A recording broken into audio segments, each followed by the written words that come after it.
एकेकाळी कृषी म्हणजे ओसाडगावची पाटीलकी म्हणणारे मंत्री आता राज्यातील तरुणांना फिट ठेवणारे, कारण त्यांच्याकडे आलंय क्रीडा आणि युवक मंत्रालय.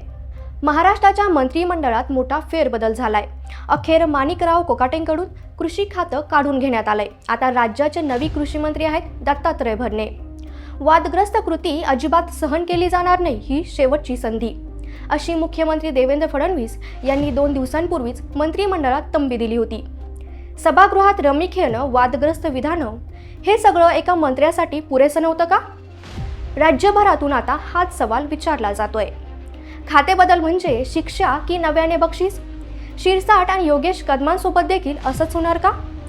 म्हणजे आता रमी खेळलं की क्रीडा खातं मिळणार, कृषी खातं ओसाड, पण राजकारण मात्र भरभराटीतच. तुम्हाला काय वाटतंय? कॉमेंटमध्ये नक्की व्यक्त व्हा.